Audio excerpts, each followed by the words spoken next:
1998 সালে আমাদের neighbouring country Bharat পোখরান-2 নামক একটা নিউক্লিয়ার টেস্ট চালায়। 5টা নিউক্লিয়ার বম একসাথে, তাও আবার মাটির নিচে। কিন্তু সবচেয়ে বড় চ্যালেঞ্জ ছিল CIA কে ফাঁকি দেওয়া, এবং কি আমেরিকার যে স্পাই স্যাটেলাইট গুলো আছে তারাও 24টা ঘন্টা মনিটর করতেছিল যাতে পৃথিবীর আর কোনো দেশ নিউক্লিয়ার পাওয়ার না সৃষ্টি করতে পারে বা টেস্ট করতে পারে। 1995 সালে তারা একই জিনিস টেস্ট করতে চেয়েছিল, কিন্তু চাপের মুখে তাদেরকে এই জিনিসটা ক্যান্সেল করতে হয়।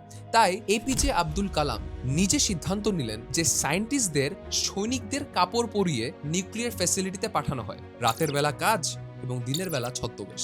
স্যাটেলাইট যখন উপরে থাকবে কেউ নড়াচড়া করবে না, এবং আলটিমেটলি প্ল্যানটা কিন্তু সফল হয়েছিল। 11ই মে 1998 সাল 5টা বোমা বিস্ফোরণ টেস্টিং এন্ড CIA বুঝতেই পারেনি ইন্ডিয়া রাতারাতি একটা নিউক্লিয়ার পাওয়ার হয়ে গেল। এই পুরো অপারেশনের পিছনে ছিল একজন মানুষ, APJ আব্দুল কালাম, যিনি প্রেসিডেন্ট হওয়ার আগে ছিলেন একজন সায়েন্টিস্ট, যিনি নিজেও কিনা সৈনিকের পোশাক পরতে রাজি হয়ে গিয়েছিলেন একটা পয়েন্টে। এখান থেকে আমরা কি শিখতে পারি জানেন? সত্যিকারের লিডার খালি অর্ডার দেয় না বা ফেসবুকে রিল স্ক্রল করে না, তারা আসলে কিছু অ্যাকশনেবল করে তাদের দেশকে আর একটু স্ট্রং বানানোর জন্য। I hope this reaches the right people. দেখা হচ্ছে নেক্সট ভিডিওতে।